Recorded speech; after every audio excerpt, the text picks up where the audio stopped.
Okay, look at this. Just look at it for a second.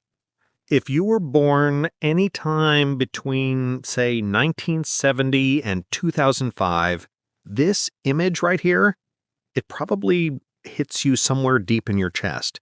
It feels wrong. It feels like a glitch in the simulation. This is Jeffrey the giraffe, the guy who literally promised us we didn't have to grow up, holding a suitcase, waving goodbye to an empty, hollowed-out concrete box that used to be a magical castle.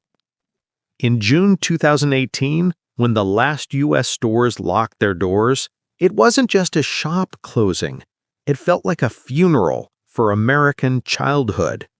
We're talking about a company that, at its absolute peak, controlled 25% of the entire global toy market. Think about that. 1 out of every toy sold on Earth came from this place. They were a beast. Wall Street didn't just call them a market leader, they coined a terrifying name for them, the category killer. They were the apex predator of joy. But here's the thing, and this is why we're here today. The story you've been told about why this place died, it's a lie.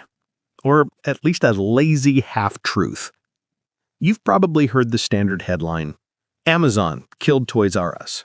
Or maybe, millennials stopped buying toys. And yeah, sure, Amazon is a juggernaut and kids love iPads. But if Amazon killed retail, why is Best Buy still here? Why is Target thriving? Why are independent toy stores popping up again? No. The merger of Toys"R"Us wasn't an accident of the market. It was a hit job. What if I told you that the company was actually profitable?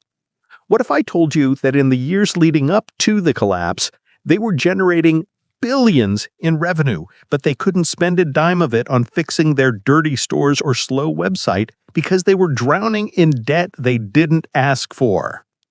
This is a story about a deal with the devil involving Amazon that acted like a Trojan horse.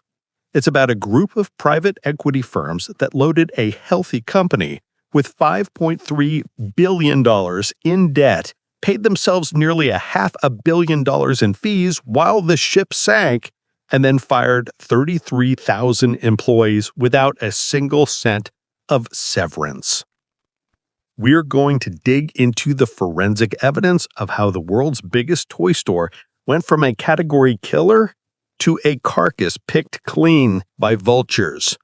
We're going to look at the psychology of the big book, the dopamine addiction of the video game ticket, and the exact moment the trap was sprung. Buckle up, guys. We're going to the R zone, and it's going to get ugly.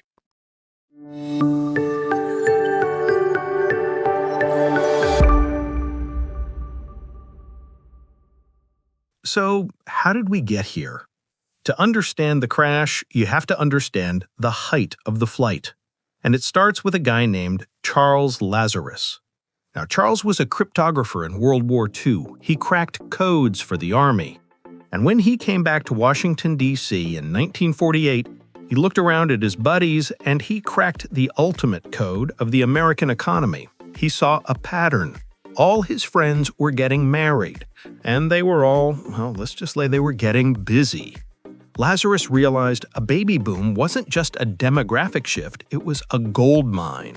He famously said, "Everyone I talked to said they were going to go home, get married, have children, and live the American dream." So he took over his dad's bicycle repair shop and turned it into a baby furniture store called Children's Bargain Town. But here's the genius part, and this is the secret sauce. Lazarus was obsessed with data. He realized that if you sell a crib to a family, you never see them again for 2 years until they have another kid. Furniture is durable. It lasts too long. He wanted customers coming back every week. One day, a customer asked for a toy. Lazarus bought a few. They sold out. He bought more. They sold out again. He realized toys broke. Toys got lost. Toys went out of style. It was the perfect product loop. So in 1957, he did something radical. Back then, toy stores were tiny, precious places where you had to ask a clerk to get a doll from behind a counter. Lazarus said, forget that. He looked at the emerging supermarkets and said, I'm going to do that, but for toys. He opened the first ToysRUs with that backward R designed to look like a kid wrote it, which drove grammar teachers crazy but signaled to every kid in America that this place was for them. He invented the category killer model. The strategy was simple. Stock everything. Literally everything. Stack it to the ceiling, floor to rafters. When you walked into a Toys R Us in the 80s, the sheer verticality of the place triggered a psychological response. It was visual abundance. You looked up and saw 500 Monopoly boards, 1,000 Barbies, a wall of tricycles reaching toward the heavens. It made you feel like the supply was infinite. And then the anthem dropped. I don't want to grow up. I'm a Toys R Us kid. That wasn't just a jingle, guys. It was a national pledge of allegiance. It created a tribe. And the center of that tribe was the Holy of Holies, the R Zone. If you were a gamer, you know exactly what I'm talking about. The ticket system. This was the greatest dopamine ladder ever invented. Here's how it worked. You'd run to the video game aisle. You wouldn't find the game on the shelf. That was too expensive to leave out. Instead, you'd see a plastic flap with the box art on it. You'd lift the flap, your heart pounding, praying to the gaming gods. And there it was, a yellow paper slip. Finding that slip was better than finding cash. It was a golden ticket. It meant the game was in stock. You'd grab it, maybe you'd grab two just to feel the power. And you'd walk to the cage at the front of the store. You'd hand the slip to the guy behind the glass like you were conducting an illicit deal, and he'd hand you a fresh copy of Super Mario 3 or Mortal Kombat. That physical ritual, the hunt, the flap lift, the ticket, the exchange, created a memory that clicking Add to Cart on Amazon just cannot replicate. It made the purchase feel earned. And we have to talk about the big book. Every November, this 100-page catalog would show up in the mail. It was the Bible. We studied it like we were preparing for a PhD in fun. We dog-eared the pages until he fell apart. This dominance allowed Toys R Us to create manias. You think Black Friday is crazy now? You weren't there in 1983 for the Cabbage Patch Kid riots. I'm not using the word riot lightly. People were literally bringing baseball bats to stores. At a Zayre store in Pennsylvania, the manager had to fend off a mob with a bat because they were storming the stockroom. But at Toys R Us, because of their massive stock, they were the epicenter. And then fast forward to 1996, Tickle Me Elmo. This vibrating red monster broke society. Toys R Us employees tell war stories about midnight madness events where they were practically trampled. One employee got chased to his car because customers thought he was hiding Elmos in his trunk. Scalpers were selling these $30 dolls for $1,500 in the classified ads. This was Act 1, the golden era. Toys R Us was untouchable. They had the supply chain, they had the real estate, and they had the hearts of every child in America. But while they were counting their money and dealing with Elmo stampedes, a crack was forming in the foundation, and a new villain was about to enter the chat. So everything looks perfect, right? They're printing money. But in business, when you're at the top, that's exactly when you're most vulnerable, because you stop looking at who's climbing up the mountain behind you. And in the late 90s, two monsters were climbing that mountain. Real quick, if you're enjoying this deep dive into the business of nostalgia, do me a huge favor and smash that subscribe button. We dissect the rise and fall of empires here, and you don't want to miss the next one. All right, let's meet the villains. The first villain wasn't some high-tech genius, it was Sam Walton. See, Toys R Us was a category killer, but Walmart? Walmart was a category killer. Walmart didn't care about making money on toys. They used toys as a loss leader. They would sell the hot new Star Wars figure at cost or even below cost just to get mom and dad into the store. Why? Because once they're there, you buy laundry detergent, tires, and socks. In 1998, for the first time ever, Walmart sold more toys than ToysRUs. This was the first gunshot wound. ToysRUs couldn't compete on price anymore because they had to make a profit on toys to keep the lights on. Walmart didn't. Instead of cleaning up their messy stores or improving customer service, ToysRUs tried to play dirty.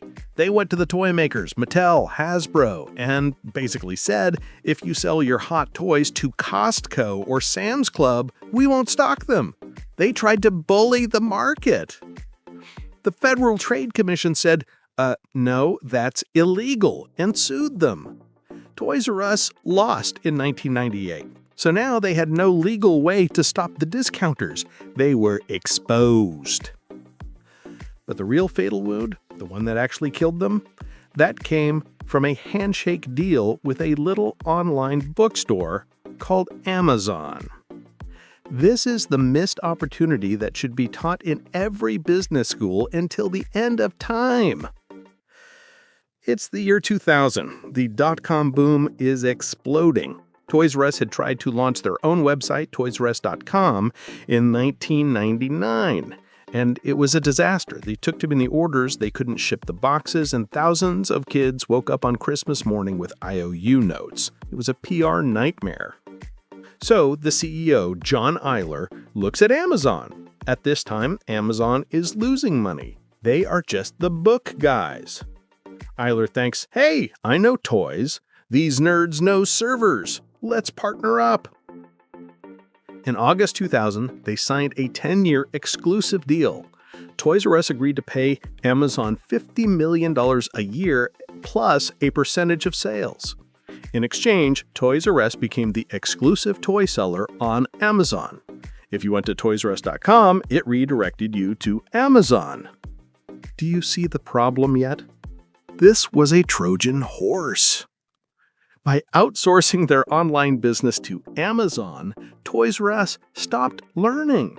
They fired their tech teams. They didn't build fulfillment centers for individual packages. They basically went into a coma for 6 years while the internet revolution was happening around them. Meanwhile, Amazon got to see all the data. They saw exactly which toys sold, at what price, and when. They learned the toy industry on ToysRUs's dime.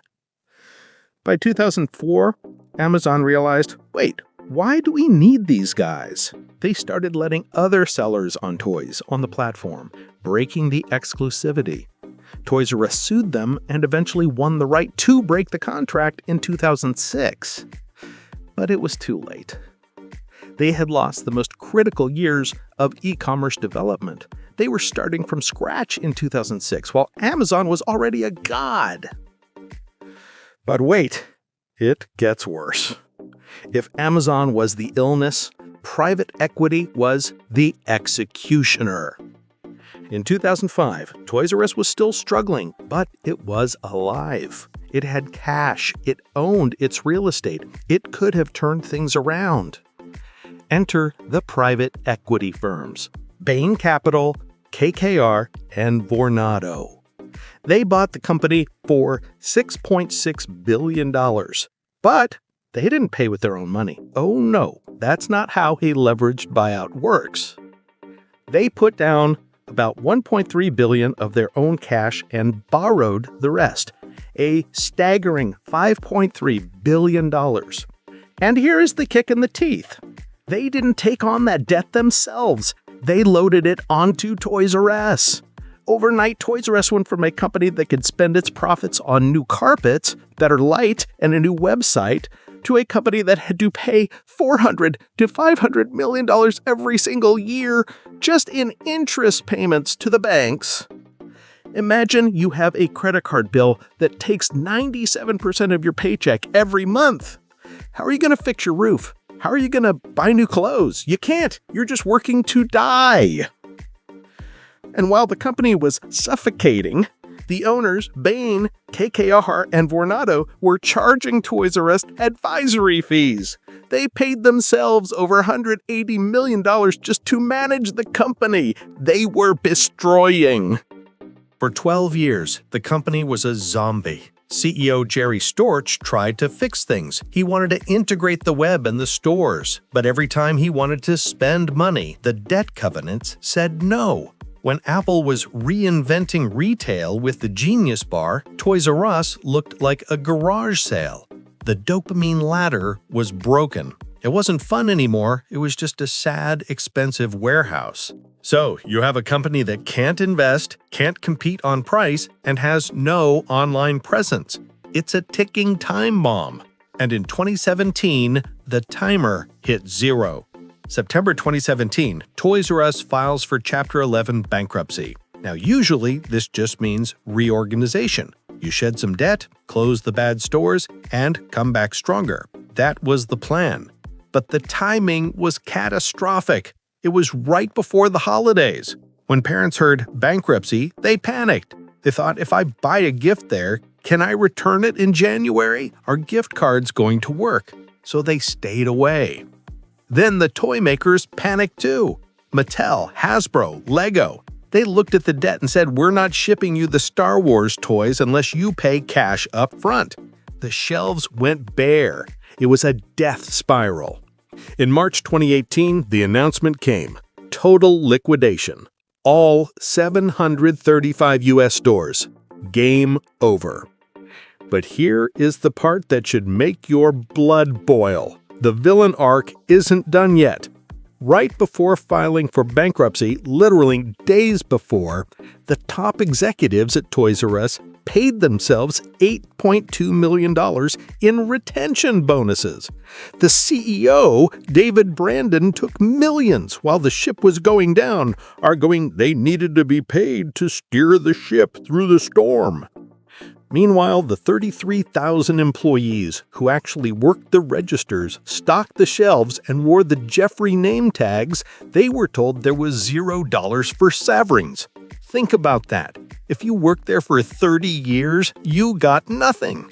Your pension? At risk. Your severance? Gone. Because the private equity firms had structured the bankruptcy so that the employees were last in line, behind the lawyers, the consultants, and the lenders. It sparked a movement called Rise Up Retail. Employees marched on Wall Street. They shamed KKR and Bain into creating a small hardship fund, but it was pennies compared to the wealth that had been extracted. On June 29, 2018, the last register beeped. There's a viral video from that day from an employee named Ryan Madigan at a store in New York. He gets on the PA system one last time. I didn't want to grow up. I wanted to stay a Toys R Us kid. But things have changed. It's time to grow up. So let's finish with style. With Jeffrey by our side, we'll send out every last smile. And then silence. So what is the lesson here? The easy answer is adapt or die. Toys R Us didn't adapt to the internet. True. But the real lesson is darker. Financial engineering is not business building. Toys R Us didn't die because we stopped buying toys. We buy more toys now than ever before. It died because it was treated as a financial instrument, not a store. It was cannibalized by its owners. They stripped the copper wiring out of the walls to pay the rent and then acted surprised when the lights went out. The lesson is, if you load a business with so much debt that it can't breathe, it doesn't matter how magical the mascot is, it will suffocate. Today, Jeffrey is back. Sort of. There are small sections at Macy's, there's a new flagship in a mall in New Jersey, but it's not the same. That category killer, that temple of abundance where you could get lost for an hour and dream, that's gone. And we're probably never getting it back. That's the story of the toy box trap. If you have a memory of the R-Zone or getting that one special toy from the big book, let me know in the comments. I read all of them. And seriously, if you learned something new today, hit that like button. It helps the algorithm more than you know. Don't forget to subscribe for more deep dives into the businesses that shaped our lives. I'll see you in the next one.